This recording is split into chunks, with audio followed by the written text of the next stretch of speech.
mention this in your songs too. What does it mean to get right? Yeah, we're really kind of we're a high energy, positive energy band, you know, and Get Right is really about coming to the show or listening to the album and feeling good and letting loose of all the things that are stressing you out or that have been hanging you up that day at work or hanging you up in your relationship, and you know, and getting right and feeling good and doing that ideally in not just by yourself, but in a communal setting where we as musicians are doing that same thing. You and the audience are doing that same thing. As a group, we're doing that same thing and hoping to find some, you know, therapeutic or higher energy out of that, you know, collective experience.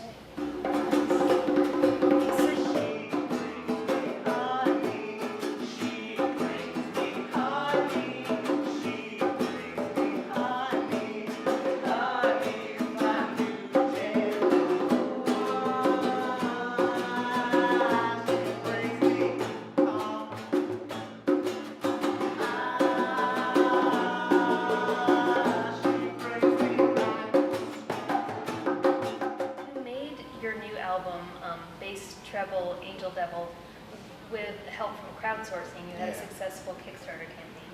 And I was wondering, so when you do that, when you go into the studio then, do you feel like you're specifically recording the songs for the people who funded it, or, you know, is it added pressure or inspiration? I think it's definitely inspiration. I don't think there's any sense of pressure about it. I think it's maybe the fan funding that actually relieves the pressure of it, and you know, it's kind of just like, it kind of just feels like we believe in you. This is the fans. We believe in you, and take this and do what you do with it, and you know, so I think it's inspirational. There's really no pressure, and it just enables us to do what it is we want to do the way that we want to do it, and not have to really answer to anybody.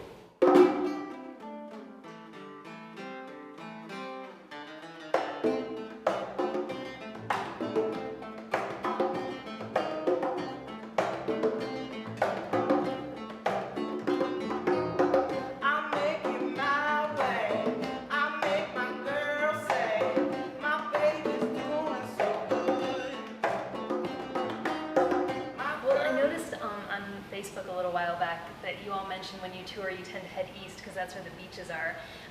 I know that the Get Right band isn't like obviously a beach band, but there is something of that element, maybe just because the beach is fun or relaxing, but how do you feel like those shows work with your sound?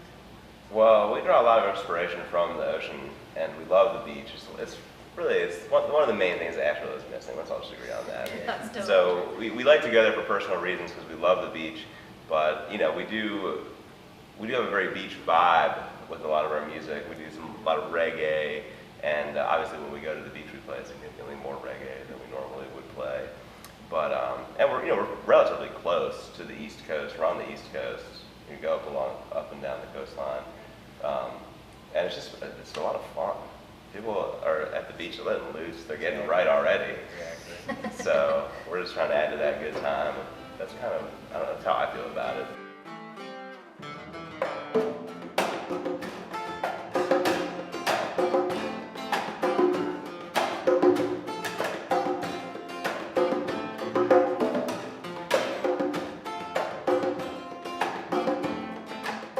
So Silas, with the songwriting on this record, it feels like some of it's really personal. It's definitely there's definitely some like relationship stuff. Yeah. How much of it is drawn from your life?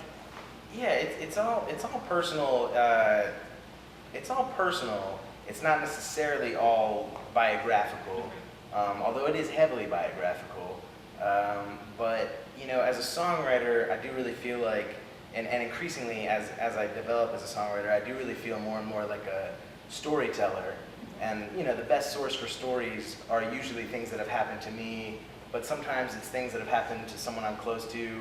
Right. Sometimes there's, you know, something that needs to be put into a song for a certain poetic reason that isn't necessarily what happened, but gives a more honest or interesting portrayal of how, you know, some relationship played out or something like that. So it's all it's all very personal and meaningful to me. But I try to bring in, you know, I don't feel like I have to be a journalist about it. You know, nobody's fact checking it, and so I like to play with that freedom a little bit.